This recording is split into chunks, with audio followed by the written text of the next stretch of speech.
පිංහතුනී බණ ඇසීම කියන්නේ නිවන් දොරටුවක්. ඒ නිසාද මේ ධර්මයේ ශ්‍රවණය කරන ඔබ හැම දෙනාටමත් ලක්වාසී ලෝවාසී හැම දෙනාටමත් මේ උතුම් ධර්මශ්‍රවණය ධර්මාවබෝධය පිණිසම නිවන් දොරටුවක් බවට පත්වේවා කියලා අපි මුලින්ම ආශිර්වාද ප්‍රාර්ථනා කරනවා. අද මේ ධර්මානු ශාසනාවෙන් අපි ඔබට මේ භයානක සංසාර ගමනේ මේ සංසාරික බැඳීම්වල තියෙන භයානකකම ඒ වගේ මේ සසර ගමනේ අපි නොදන්න සමහර වෙලාවට අපේ ඥාතීන් අම්මතාත්ත වෙන්න පුළුවන් සහෝදරවරු වෙන්න පුළුවන් පෙර සසරි දෙමව්පියෝ වෙච්චාය වෙන්න පුළුවන් මේ සංසාර ගමනේ ඉපදමින් මැරමින් යන මේ භයානක ගමන තුළ අපිට නොසිතන විදිහට අපේ ජීවිතත් එක්ක මුණ ගැහෙන ආකාර සමහර වෙලාවට අපි දන්නේ නෑ.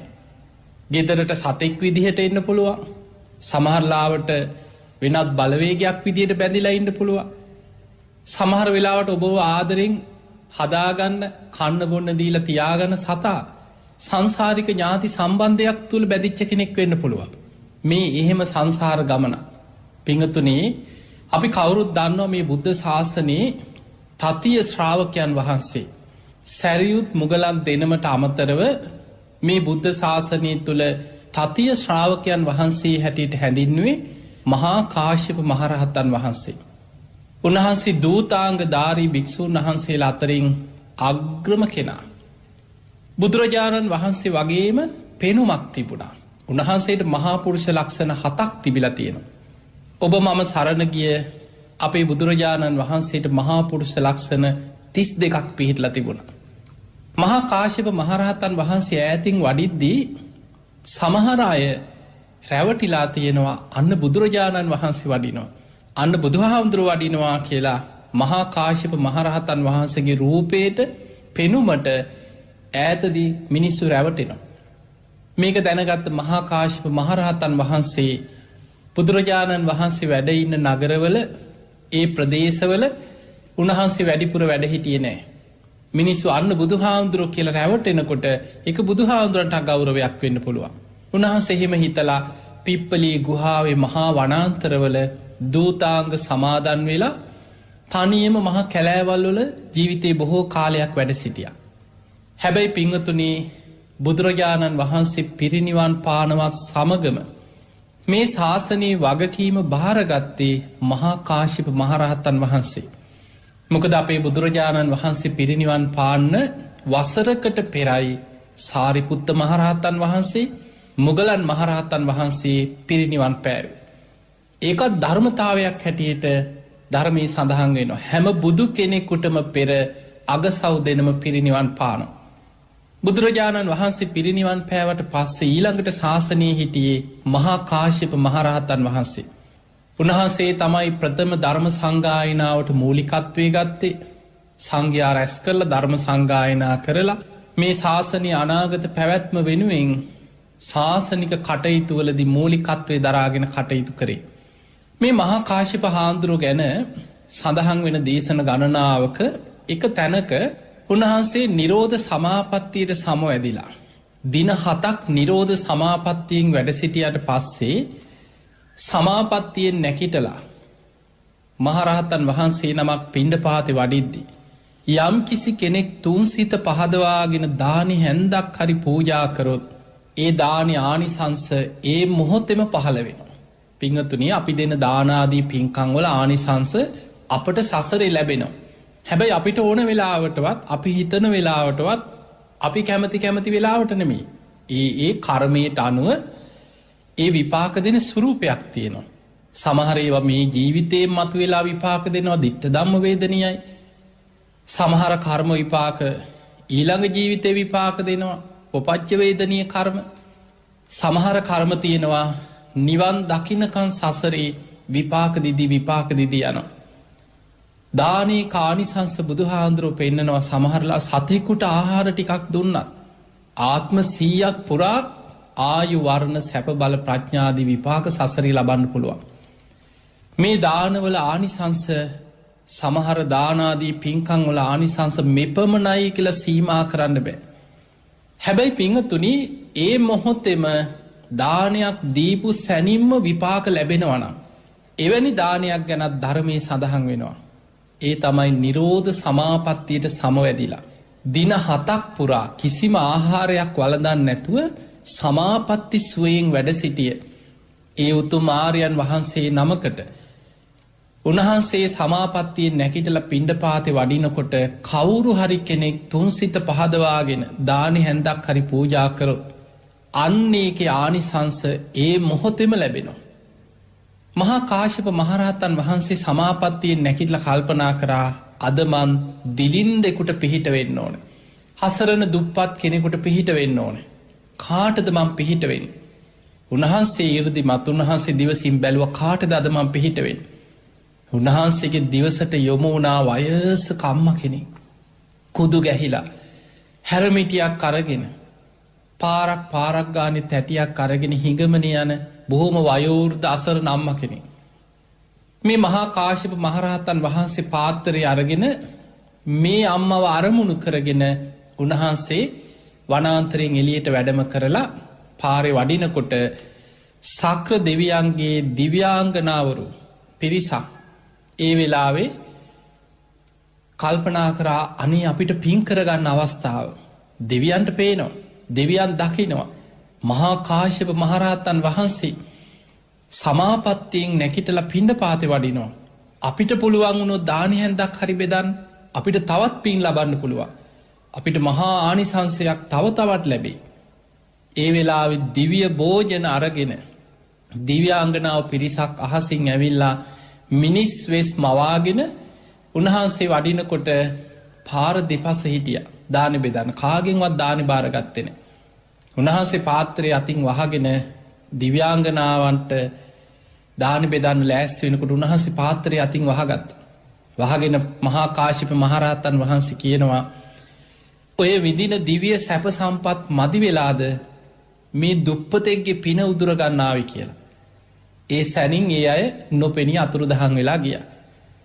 මහා කාශ්‍යප මහරහතන් වහන්සේ මේ දානි ටිකක් වලදන්න යන්නේ තව කෙනෙකුට මහා ආනිසංසයක් දිලින්දෙකුට පිහිටවේ. උන්වහන්සේ ප්‍රනීත ආහාරයක් හොයාගෙන යනවා නෙමෙයි.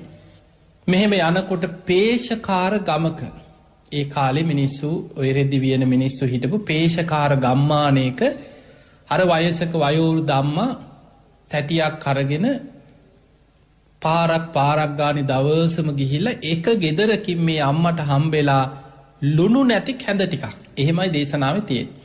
ලුණු නැති කැඳ ටිකක් ගෙදරකින් හම්බුනා කියලා. සමහර වෙලාවට ඉතින් සමහර ගෙවල් වල අසරණ අයට දෙන්න දෙයක් නැති වුණහම් මොනොහරි තියෙන දෙයක් දෙනවා. එක්ක තමන්ට බොන්නත් බැරි දෙයක් වෙන්න පුළුවන් විසිකරන්න යන දෙයක් වෙන්න පුළුවන් කාට හරි දෙනවා. තින් එදා ඒ කාලේ අර වයසක අම්මට ලුණු නැති කැඳ ටිකක් හම්බෙලා තියෙන. මේ අම්ම මේ භාජනීමේ කැඳ ටිකාරගෙන පැත්තක වාඩි වෙලා අතට ගත්තා ඒ කැඳත් ලුණු නැති කැඳ ටිකක් නමුත් ඒ අතේ තියාගෙන ඉන්නකොට ඈතින් වඩිනු ආර්යයන් වහන්සේ නම මහා කාශ්‍යපයන් වහන්සේ. උන්වහන්සේ මේ අම්ම ඉදිරියට ඇවිල්ලා මේ අම්ම ඉදිරියේ නතර වුණා. මේ අම්මාර කැඳටික පූජ කරන්න මැලි වුණා. ඒ අම්ම හිතුවා අනි මටත් බොන්න අමාරු මේ ලුණු නැති කැඳ ටිකක් මේ ආර්යයන් වහන්සේට මං කොහොමද මේ ටික දෙන්නේ. අනේ උන්වහන්සේට කවුරු හරි ප්‍රනීත දානි ටිකක් බෙදනවන. වටපිට බලනකොට එක ගෙදරක ඒ ළඟ හල් පහල ගෙවල්වල මිනිස්සු ඉක්මනට දානි භාජන අරගෙනනවා. මේ අම්මට ගොඩාක් සතුටුයි.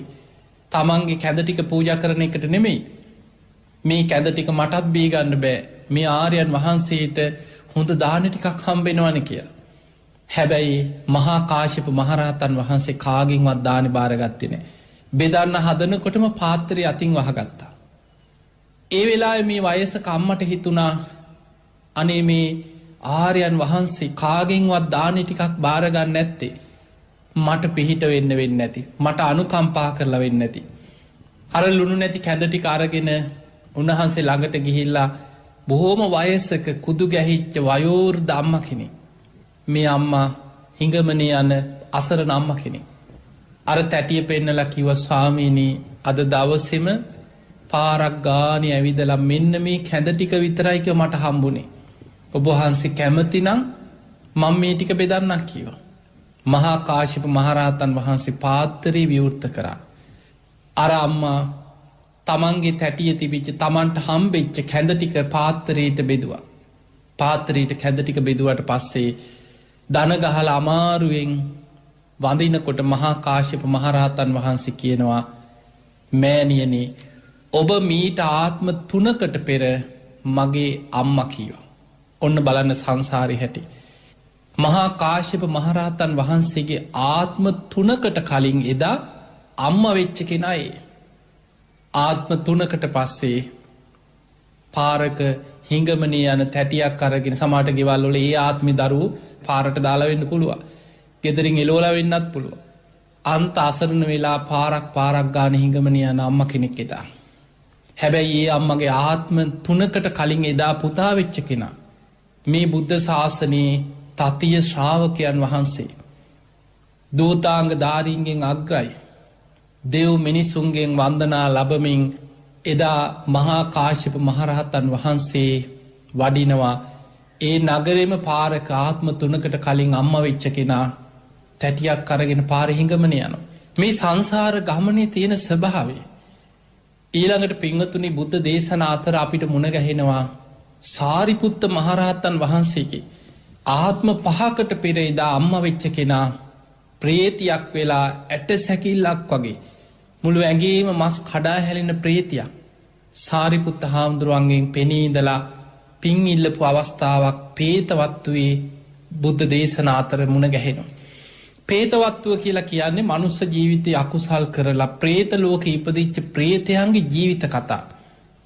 සිය ගණනාවක් එවැනි සිදුවීම් ඉර්දිමත් මහරහතන් වහන්සේලාට ප්‍රේතයන් දැකලා ඒ අයගෙන් විස්තර අහලා ඒ සිදුවීම් බුදුරජාණන් වහන්සේ බොහෝ වෙලාවට මුගලන් මහරහතන් වහන්සේ එවැනි ඉර්දි බල මහරහතන් වහන්සේලා දිවසින් ඉර්දියෙන් දැකපු ප්‍රේතයන්ගේ සිදුවීම් ගැන සඳහන් වෙන දේශන පේතවත්තු කියන ධර්ම ග්‍රන්ථි සඳහන් වෙනවා. මේක සඳහන් වෙනවා සාරිපුත්ත මාතා පේතවත්තු. ඔබට පොත හොයාගෙන අද පේතවත්තුව සරලව ලියවෙච්ච දහම් පොත්පත් තියෙනවා.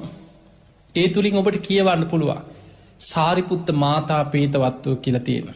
සාරිපුත්ත මහරහතන් වහන්සේ දවසක් පිණ්ඩපාතේ වඩිනකොට පඳුරක් අස්සේ ඉඳන් ඇට සැකිල්ලක් වගේ විරූපී ප්‍රේතියක් පෙනී හිටිය. ඇඟේ වස්ත්‍රයක් නැහැ. මස් කඩා හැලෙන ඇඟේ පණුව පිරීලා විශාල දුර්ගන්ධයක් හමනවා මේ ප්‍රේතියගේ ශරීරයෙන්. සාරිපුත්ත හාමුදුරුවෝ ඉදිරියේ උණ්ඩි වෙලා මේ ප්‍රේතිය පෙනී හිටිය. උන්වහන්සේ දැක්කා.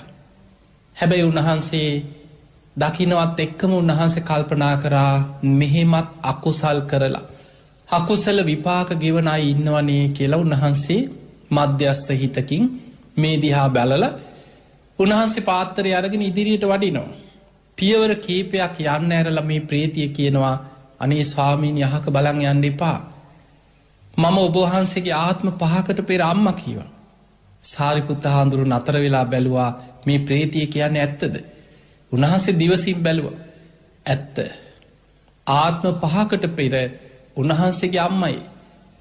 ආත්ම 5කට පස්සේ සාරිපුත්ත හාමුදුරුවෝ එතනින් පස්සේ ආත්ම 5ක් ඉපදිලා රූපසාරී බැමිණියගේ දරුවෙක් හැටියට උපතිස්ස නමින් එදා ඉපදිලා ධර්මය අවබෝධ කරගෙන ධර්ම සේනාධිපතින් වහන්සේ ප්‍රඥාවන්තයන්ගෙන් අග්‍රයි. බුදුරජාණන් වහන්සේ ධර්ම චක්‍රයේ ඒ විදිහට පවත්වන්න පුළුවන් මේ බුද්ධ ශාසනයේ හිටපු අග්‍රම කෙනා දෙවනිය බුදුහාඳුරු ළඟට ශාසනය අගසව් දෙනමගේ ඊළඟ කෙනා. හැබැයි ආත්ම 5කට පෙර එදා අම්මා වෙච්ච කෙනා තාම ප්‍රේත ලෝකෙ. සමහරලාවට ඒ ජීවිතේම මොකක් හරි අකුසලයකින් තමන් කරපු යම් යම් අකුසල් නිසා ප්‍රේත ලෝකෙට වැටිලා අවුරුදු දසදහස් ගානක් ප්‍රේත ලෝකෙම දුක් විඳිනවා වෙන්න පුළුවන්. පිංගතුනි මේ මනුස්ස ලෝකේ අපි අවුරුදු 40ක් 50ක් 60ක් උපරිම 100ක් හිටියා කියමු. හැබැයි දුගතියකට වැටුනොත් සමහර ප්‍රේත ආත්මවල බුද්ධාංකුර ගණන් ප්‍රේත ලෝකේ ප්‍රේතයෝ දුක් විඳිනවා. මෙපමණයි කියලා අවුරුදු 100යි 200යි 300යි 500යි කියලා අපිට අවුරුදු ගානින් ගණන් කරන්න බැරි තරම් මේ ප්‍රේත ලෝකවල ප්‍රේතයන්ගේ ආයුෂ ගැන ධර්මයේ සඳහන් වෙනවා.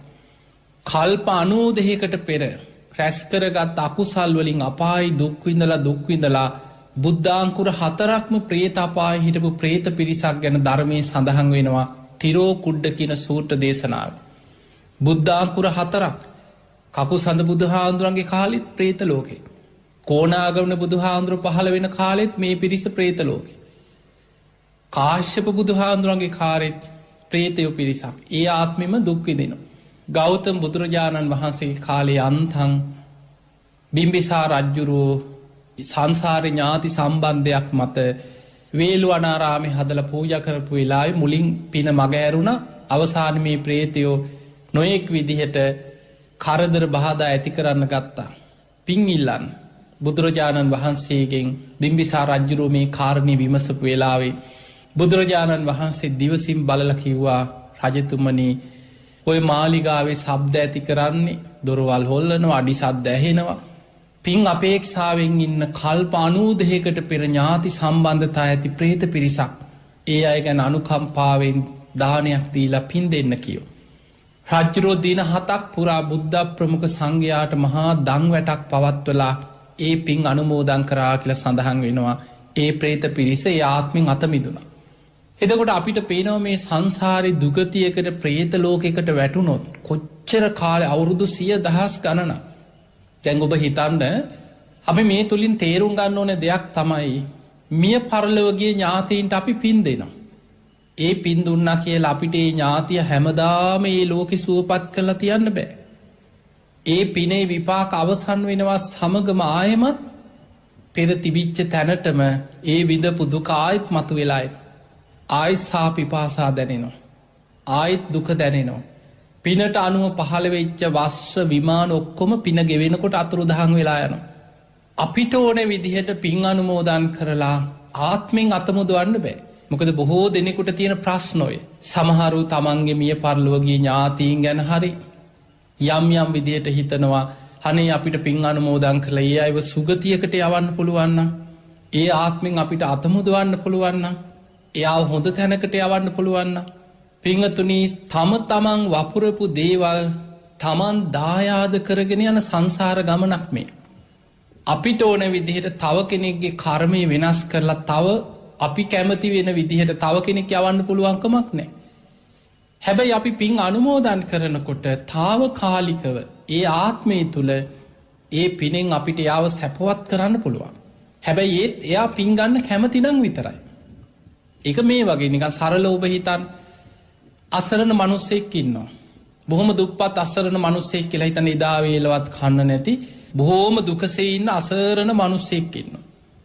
දැන් ඔබට පුළුවන් මෙයා ගැන අනුකම්පාවෙන් එයාට උදව්වක් කරලා කෑම බීම ආහාර පන අපි හිතමු ඔබ ලොකු මුදලක් දුන්නා කියලා. සාමාන්‍යයෙන් අපි නිකන් ලොකු මුදලක් හිතමු ඔබ රුපියල් 25000ක් විතර පරිත්‍යාග කරනවා මේ අයට. එතකොට ඒ මුදලෙන් ඔබ හිතන්නේ මේ පුද්ගලයාට මුළු ජීවිත කාලෙම සුවපත් වෙන්න පුළුවන්ද? බෑ. හොඳ ඇඳුම් ටිකක් ගත්තා කියලා හිතමු. රුපියල් 4-5000ක් වියදම් කළා ගෙදර දරුවන්ටයි දෙතුන් දෙනෙකුට හොඳ ඇඳුමක් දෙකක් ගත්තා. ඊළඟට ගෙදර කෑම බීම ටිකක් ගෙනල්ලා හොඳට උයාගෙන කෑවා. දැන් ඔන්න ගෙදරක පවුලක් නම් හොඳට කාලා බීලා මාසයක් හිටියා කියලා හිතන්න. අර සල්ලි ටික ඉවර වෙනකන් තුන් වේලම කාලා හොඳට කාලා ඇඳලා තමන්ගේ මූලික ලෙඩක් දුකක් තිබ්බනම් බේත් ටික ගන්න විදිහක් නැතුව තිබුණා නම් බේත් ටික ගත්තා.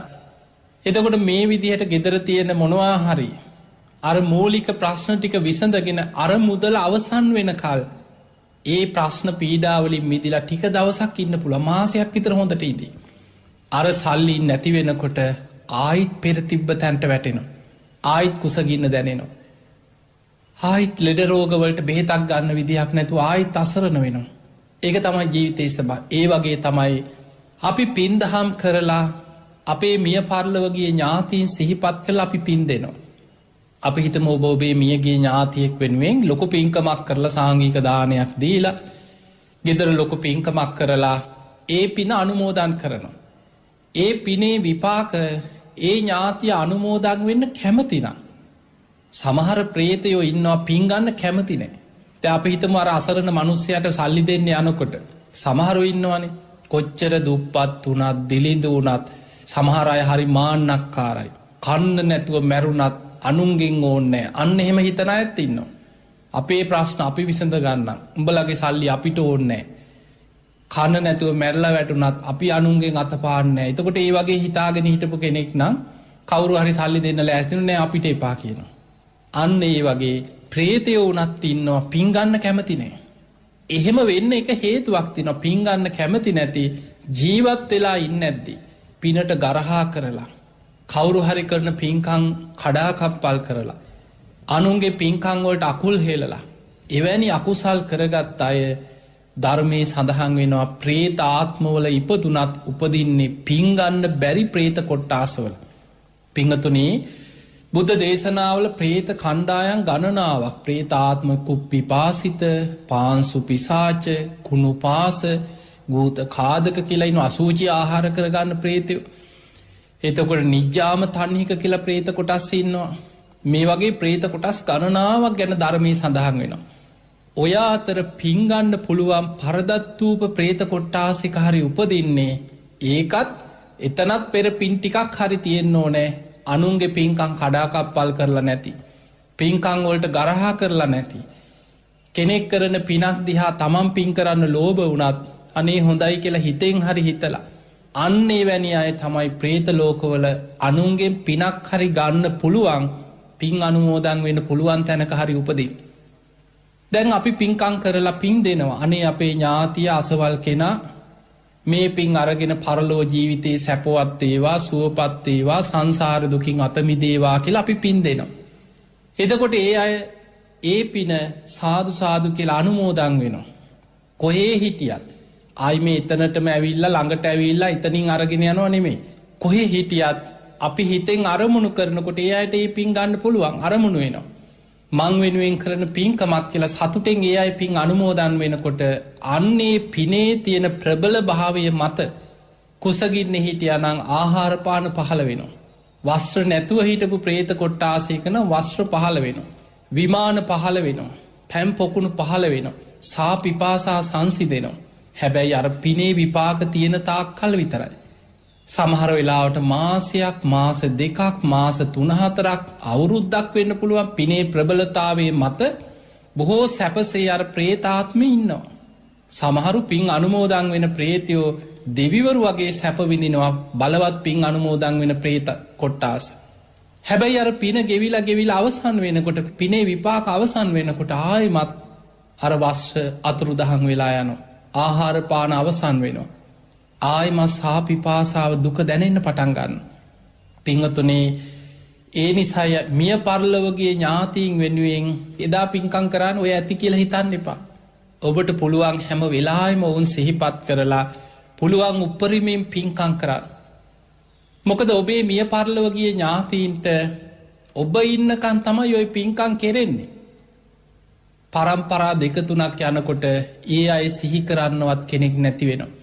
දැම් බලන්නට සාරිපුත්ත හාන්දුරන්ගේ ආත්ම 5කට පෙර අම්මා සමහර වෙලාවට ඒ ජීවිතය එදා ඒ දරුවෝ එදා හිටපු ඒ ඥාති ඒ අයි ජීවත් වෙලා ඉන්න කාලේ ඒ අම්ම තාත්ත වෙනුවෙන් ඒ කාලෙ පින්කං කරන්නත් ඇති. හැබැයි ඒ අයගේ ඒ අය මිය පරලව ගිහිල්ල පරම්පරාවත් දෙකක් යනකොට මැරි ජාත්තල මුත්තල පරම්පරා 2-3කට එහා ඊට පස්සේ අයි දැන් ඔබම හිතන්න ඔබ ගෙවල්වල පින්කං කරලා පින් දෙනකොට අපි නිකම් ප්‍රායෝගික ඇත්තම තත්ත්ව හිතන් අපි පින් දෙනකොට කොලේක හරි ලියලා මෙන්න මේ අය වෙනුවෙන් පින් අනුමෝදන් කරන්න කියලා නමක් හරි ඔබ ලියන්නේ ඔබේ ජීවිතේ ආසන්න කාලෙ මිය පරලවගිය කීප දෙනෙක් ගැන විතරයි. සමහර වෙලාවට ඔබේ අම්ම තාත්තා මිය පරලව ගිහිල්ලා නම් අන්න අම්ම තාත්තා ජීවිතේට ගොඩක් ළඟින් හිටපු නිසා අය මතක් වෙනවා. ආච්චිසීය ඔබව හදාගෙන පුංචි කාලෙඉඳන් ඔබ දන්න කාලේ ඔබේ ජීවිතයට යම් පිටුවහලක් වෙච්ච උපකාර කරපු ඔබ දන්න කාලෙ මිය පරලව ගියා නම් අන්න ඒ අයවත් මතක් වෙනවා. මේ අවුරුදු 7ක් 8ක් 10ක් 15ක් 20ක් ඔය වගේ සීමිත කාල පරාසයක් තුල මිය පරලව ගිය ඥාතීන් කීප දෙනෙක්ගේ නම් තමයි මතක් වෙන්නේ. එතනින් එහා ඔබට ඔබ දන්නවද ඔබේ අත්තා මුත්තා කීත්තා පනත්තා ඔහොම තියෙනවනේ පරම්පරා ගන්න. දන්නෙත් නෑ අපි නමක්වත් දන්නේ එහෙමයි හිටියද කියලා දන්නෙත් නෑ කවදාවත් මතක් වෙන්නෙත් නෑ අපිට ඒ නිසා මතක තියාගන්න ජීවත් වෙලා ඉන්නකොට පුළුවන් තරම් පින් කරගන්න කුසල් වඩාගන්න මැරුණට පස්සේ අනුන්ගේ පිනෙන් යැපෙන්න පුළුවන් කියලා හිතාගෙන ඉන්න එපා මොකද සමහර අය හිතාගෙන ඉන්නවා අපිට එහෙම අම්මල හම්බෙලා තියෙනවා අපි ධර්ම දේශනා කරද්දී රට පුරා නොයේ ගම්මානවල යනකොට සමහර අය ඉතින් බොහෝම ඒ අය දන්නේ නැති නිසා ඒ අය කියනවා අනේ ඉතින් අපේ දරුවෝ අපි මැරුණට පස්සේ අපිට ඉතින් පින්කම් කරලා අපිට පින් දෙන්නේ නැත මැරිලා දරුවන්ගේ පිනක් ගන්න බලාගෙන ඉන්නවා මේ තාම මනුස්ස ලෝකේ තාම මිනිස්සෙක් හැටියට හොඳට හිත වඩන්න පුළුවන් බණ අහන්න පුළුවන් පින් කරන්න පුළුවන් කුසල් වඩන්න පුළුවන් හැබැයි හිතාගෙන ඉන්නේ මැරිලා අනුන්ගෙන් පින් ගන්න තැනකට ගිහිල්ලා දරුවෝ දෙන පින ගන්න බලන්න කොච්චර වැරදි මිත්‍යා දෘෂ්ටික මානසිකත්වයක් තුලද ජීවත් වෙන්නේ කියලා නමට බෞද්ධ වුණත් ඔය වගේ අදහස් ආකල්ප ඇති අය බොහෝ අය ඉන්නවා ඒ නිසා පින්වතුනි මැරුණට පස්සේ අපි දන්නවද සමහර මේ පෘථග්ජන ජීවිතයේ භයානකම මරණාසන්න මොහොතේ නිරේගාමී අකුසලයක් මතුවෙන්න පුළුවන් අපි කැමති විදිහට යන සංසාර ගමනක් නෙමෙයි මේ අනාත්මයි ආත්මයක ස්වභාවයක් තිබුණා නම් මම මෙන්න මෙතන උපදිනවා මම මෙහෙ යනවා කියලා මගේ ජීවිතේ මෙසේ වේවා මෙසේ නොවේවා කියලා අපිට ඕන විදිහට පාලනය කරගන්න තිබුණා ආත්මයක ස්වභාවයක් තිබ්බනම් නමුත් මේ විශ්ව ධර්මතාවයේ ලෝක ධර්මතාවය අනාත්මයි අනිච්චයි දුක්ඛයි අනාත්මයි යමක් අනිත්‍යද යන් නිච්ඡං තන් දුක්ඛං ඒක ඒකාන්තයෙන් දුකක් යමක් අනිත්‍යද දුකයිද තදනත් අයක අනාත්මයි මෙන්න මේ ත්‍රිලක්ෂණයේ ලෝකේ පුරා මේ හැම දෙයක් තුළම පවතින මේ ධර්මතාවය ඒ නිසා අපිට ඕන විදිහට අපි කැමැත්තෙන් යන ගමනක් නෙමෙයි කැමති වුණත් අකමැති වුණත් කර්මයෙන් භවපච්චයා ජාති විපාක පිණිස කර්මයේ සකස් වෙන්නේ යම්සේද කර්මයෙන් තමයි එතනට ඇදිලා යන්නේ කර්මයෙන් තමයි සත්‍යාව උප්පත්තිය කරා අරගෙන යන්නේ සමහර වෙලාවට කර්මය මරණින් මත්තේ තිරිසං අපායකට ඇදගෙන යනවා പ്രേත ලෝකයක උපද්දවනවා යකෙක් යක්ෂණියක් වෙලා ඉපදෙන්නත් පුළුවන් කොහේ හරි මව් කුසක එහෙම ඇදිලා යන්නත් පුළුවන් බිත්තරයක් අස්සට තෙත් පරිසරයක බුදුරජාණන් වහන්සේ පෙන්වුවේ සංසාර ගමන කෙලෙස් සහිතව යන පෘථග්ජන සංසාර ගමන සතර අපායේ මහගෙදර වගේ කලාතුරකින් පිනක් මතුවනොත් මනුස්ස ලෝකෙක දිව්‍ය ලෝකෙක උපදින්නත් පුළුවන් කලාතුරකි ඒ නිසා පින්වතුනි ජීවත් වෙලා ඉන්නකොට හොඳට පින් කරගන්න කුසල් වඩාගන්න මරණ මංචකයේ දක්වාම හිතන්න එපා අපි දැන් පරක්කු වැඩි දැන් වයසයි දැන් කාලේ ඉවරයි සිහි කල්පනාව තියෙනවා නම් කියන දේ තේරෙනවා නම් මේ බුද්ධ ශාසනය තුල මරණ මංචකයේ ධර්මය අවබෝධ කරපු අය ඉන්න ලෙඩ ඇඳට වැටිලා අපායේ ගිනිදැල් පෙනිච්ච අය ධනංජානි සූත්‍රයේ සඳහන් වෙනවා ගිනිදැල් පෙනිපෙනී අපායට කර්ම හැදිච්ච අය අන්තිම මොහොතේ ධර්මයේ හිත පිහිටෝලා අකුසල් යටපත් කරලා කුසල් මතු කරගෙන සුගති ඉපදිච්ච සිදුවී වීරියවන්තයෙකුට මරණ මංචකේ ධර්මය අල්ලන්න පුළුවන් ඒ නිසා අප්‍රමාදී වෙන්න දැන් බලන්න ඉදා සාරිපුත්ත මහරහතන් වහන්සේ පිණ්ඩපාතේ වඩිනකොට අර ප්‍රේතිය පෙනී හිටියා ඇගේ මස් කඩා හැලෙනවා පණුව පිරිච්ච ශරීරයක් වස්ත්‍රයක් නෑ අනේ ස්වාමීනි අහක බලන් යන්න එපා මං ඔබ වහන්සේගේ අම්මා කිව්ව ආත්ම පහකට පෙර ඒ වෙලේ සාරිපුත්ත හාමුදුරු දිවසින් බලලා අහනවා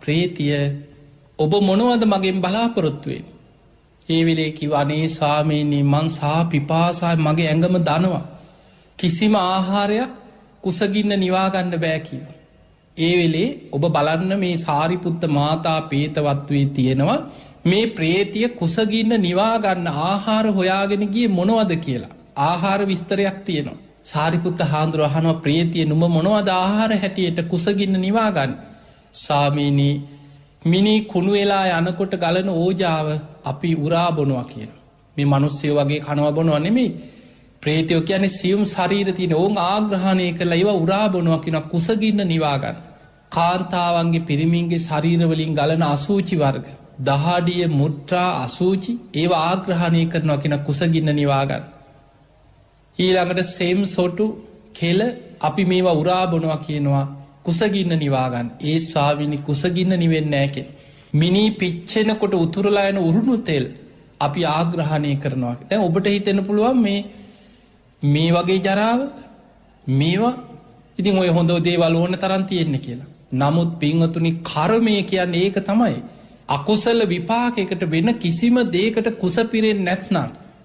ඒකටම නම් කුසගින්න චුට්ටක් හරි නිවෙන්නේ කුසගිනි වේදනාවත් එක්ක නොකන දේවලුත් කනවා.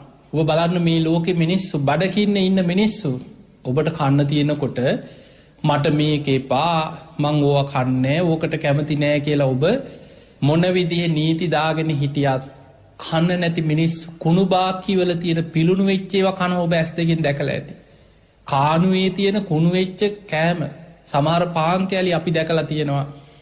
හිගන මිනිස්සු කානුවල තිබ්බේවා. අරගෙන මිරිකල ඒ පාංකෑල්ල වාඩි වෙලා කනු.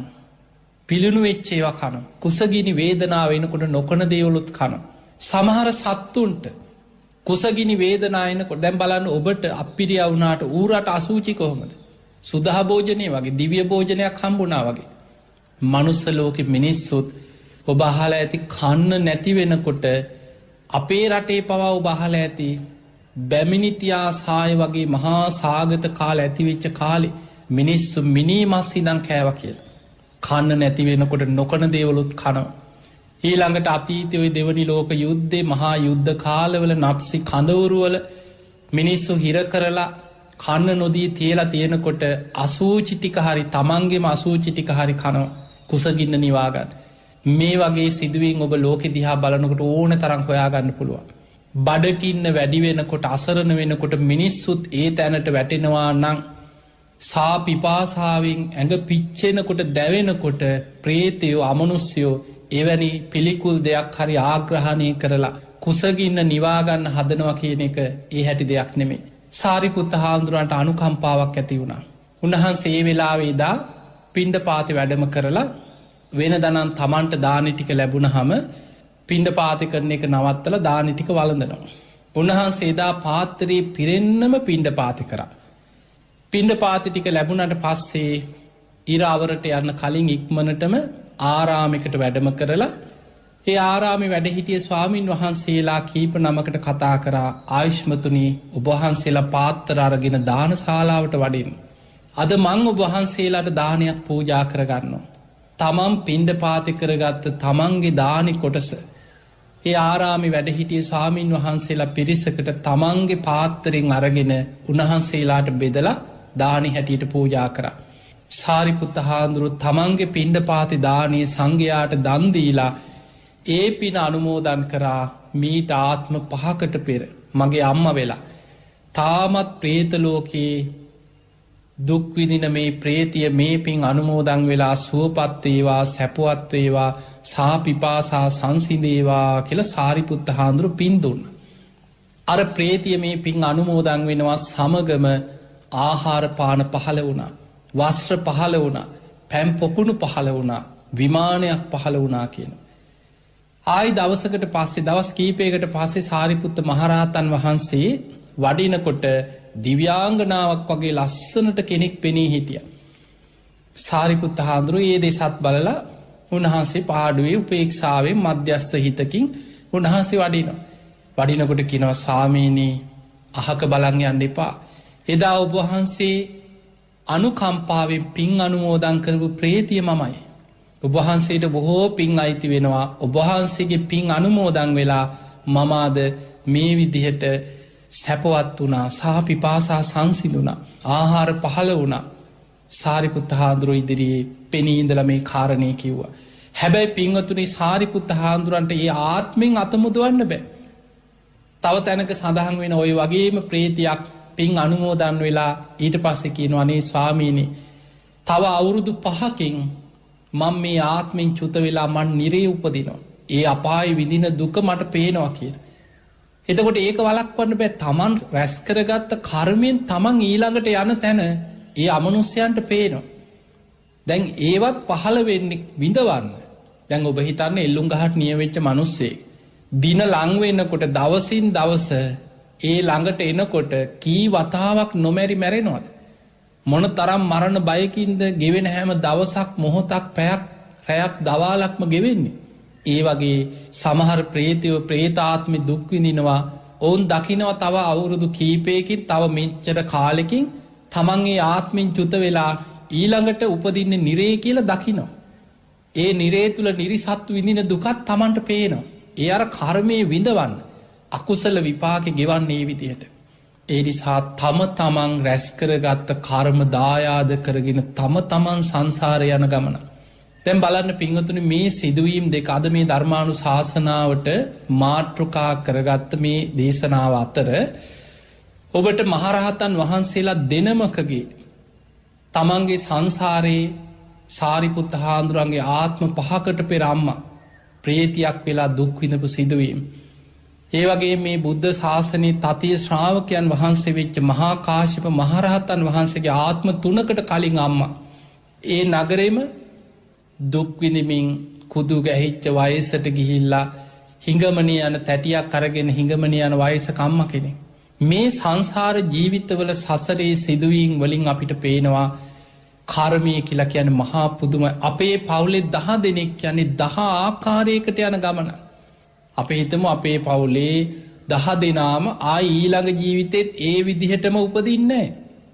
ආයිත් ඒ අය මම්ම තාත්තා වෙලා ඒ අයම දරුව වෙලා ඒ අයගෙම ඒ ඥාති සම්බන්ධතා ඒ විදිහටම හැමාත්මිකම හම්බෙනවා නෙමෙයි. පවුලේ 10 දෙනෙක් යනි සමහරලාට එක්කෙනෙක් මිය ගිහිල්ලා නිරේ උපදිනවා. ඒ පවුලේම තව කීප දෙනෙක් ප්‍රේත ලෝකෙට වැටෙනවා. පින් කරගත්ත කෙනා මනුස්ස ලෝකෙ කොහේ හරි උපදිනවා. මරණ මංචකේ සද්ධා සීල සුත ත්‍යාග ප්‍රඥා වඩලා හොඳ පිනක් මතුවෙච්ච කෙනා දිව්‍ය ලෝකේ යනවා. මේක තමයි සසරේ හැටි. ධම්මපදයේ සඳහන් වෙනවා එකම පවුලේ 5 දෙනෙක් එකම සිදුවීමක් මුල් කරගෙන රැස් කරගත්ත කර්මවලින් ඒ තැන්වලට ඇදිලා ගිය ආකාරය. ඔබ අහලා ඇති මණිකාර කුළුපගතිස්ස කතාව කියලා. අර මැණික් කපන බාස් කෙනෙක් මහරහතන් වහන්සේ නමක් ගැන සැකයක් ඇති වෙලා ඒ මැණික ගත්තේ උන්වහන්සේ කියලා සැක කළා. නමුත් ගෙදර ඇති කරපු කොස්වා ලිහිණියා තමයි මැණික ගිලින්නේ. මේ ගෙදර මිනිස්සයා මස් වගේක් කප කපා ඉඳලා අර මස් තැවරිච්ච ලේ තැවරිච්ච අතින් රජ්ජුරුව රාජ බටේක් අතේ මැණිකක් ගෙදරට එව්වා. මොකද මේ මිනිස්සයාගේ රස්සාව තමයි මැණික් උපදාන එක. රජ්ජුරුව මැණික එව්වා මේක උපදාලා රජ්ජුරුවන්ට ලැබෙන සලස්සන්න කියලා. මේ මැණික අර මස් තැවරිච්ච අතින්ම අල්ලලා මේ මිනිස්සයා පැත්තකින් තිබ්බා. අනේ මේ ස්වාමින් වහන්සේ උන්වහන්සේ රහතන් වහන්සේ නමක් මේ ප්‍රදේශයට පිණ්ඩපාතේ වඩිනකොට අර ගෙදර උන්ද දැකලා ඒ බිරිඳ බොහෝම සද්ධාවෙන් නිතර දන් දෙනවා. අනේ ස්වාමිනී වඩින්න කියලා එළිය ආසනයක් පනවලා වැඩ ඉන්න කිව්ව දාන ටික හදනකම්. ඔය අතරේ අර සිදුවීමත් මේ මැණික ගෙදර ඇති කරපු කොස්සාලිහිනියක් ගිලිනවා අර මහරහතන් වහන්සේ ඇස් දෙකෙන් දැක්කා. හැබැයි අර මිනිස්සයා දැන් මේ දාන ටික හදන වෙලාවේ ගෙදර මිනිස්සයා ඇවිල්ලා ඇහුවා බැලුවා මැණික තිබ්බ තැන නැහැ. වටපිට බැලුවා ගෙදර වෙන පිට කවුරුත් නැහැ. මෙන්න එළියේ වැඩ ඉන්නවා මේ ස්වාමින් වහන්සේ. එහෙනම් එකත් එකට මේ උන්වහන්සේ තමයි මේක ගන්න නැති කියලා සැක ඇති වුණා. ඇවිල්ලා ඇහුවා මැණිකකෝ. උන්වහන්සේ දැස් පියාගෙන නිහඬව හිටියා. නිහඬව ඉන්න හේතුව තමයි උන්වහන්සේ මේක කිව්වා නම් අර සතා මරනවා. උන්වහන්සේගේ වචනේ තුල ප්‍රාණඝාතයක් ඒ මිනිස්සයා කරගන්නවා. තමන් ඒකට අනුබල දුන්නා වෙනවා. මේ මහරහතන් වහන්සේ නිහඬව හිටියා. දෙවනි වතාවෙත් අඩිය හප්පලා සැර කරලා ඇහුවා. දෙනවද නැද්ද මැණික? කෝ මැණික කියලා. අනේ උන්වහන්සේ ඒත් නිහඬව හිටියා.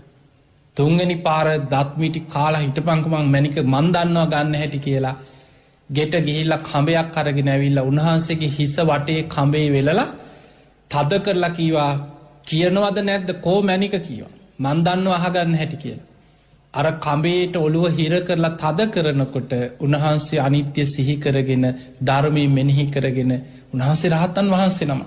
හැබැයි උන්වහන්සේගේ ඇස් වලින් නහයෙන් පවාල්ලේ එළියට පැනන කියලා. අර ලේ ගලනකොටම කොසාලිහිනියා පියාඹගෙන ඇවිල්ලා අර ලේ වලට හොට තිබ්බා. ඒ වෙලාවෙම මිනිස්සයා කේන්තියෙන් හිටියේ ගැහුවා සතාටත් විසි වෙලා යන. මේ සතත් බිත්තියක වැදිලා හේම මැරිලා වැටුණා. අන්නේ සතා මැරුණට පස්සේ මේ රහතන් වහන්සේ අහනවා ඔය සතා මැරුණද බලන්න කිය. ඔබහන්සේට මොකටද ඒක කියලා ඇහුවා. නෑ ඔය සතා මැරුණද බලන්නක කිය. බලලා කිව්වා ඌ මැරිලා කියලා. අන්න දැන් මැරිච්ච සතෙක් උන්වහන්සේ ඒකට අදාළ නෑ. උන්වහන්සේ කිව්වා ඔය සතාගේ බඩ පලන්න. දැන් මැරිලානේ. බඩ ඇතුලේ මැණික තිබිලා හම්බුණා. ඔය වෙච්ච සිදුවීමෙන් පස්සේ මේ මහරහතන් වහන්සේ මේ වේදනාවත් එක්ක උන්වහන්සේ පිරිනිවන් පානවා. දැන් අර ගෙදර මිනිස්සේ ආනන්තරී අකුසලයන් නේද මේ කරගත්තේ. මහරහතන් වහන්සේ නමකට මේ කරපු අකුසලෙන් ඔහු මරණින් මත්තේ අපායට වැටුණා. ගෙදර මිනිස්සේ අපායේ ගියා. බිරිඳ බොහෝ කාලයක් දන් දුන්නා අර ස්වාමින් වහන්සේට. ඒ පිණින් බිරිඳ මරණින් මත්තේ දෙව්ලොව ඉපදුණා. හැබැයි කොස්සාලේනියා මරණින් මත්තේ අර සතා මැරිලා ගෙදරම ඇති කරේ ගෙදරම අයට බැඳීමෙන් හිටියේ. ඔහු මිය ගිහිල්ලා අර බිරිඳගෙම කුසේ දරුවෙක් හැටියට ඉපදෙනවා ටික කාලයකට පස්සේ. මේ අය වයසට ගිහිල්ලා මැරලා තමයි අපාය යන්නේ. මිනිස්සයා බිරිඳ දිව්‍ය ලෝක යන වයසට ගිහිල්ලා. එතකොට මේ සිදුවීමත් එක්ක බුදුරජාණන් වහන්සේ බලන්න එකම සිදුවීම. ගබ්බ මේකේ උප්පජ්ජන්ති කෙනෙක් මව් කුසකට ඇදිලා ගියා. නිරයම් පාප කම්මිනෝ අකුසල් කරගත්ත කෙනා අපායට වැටුණා.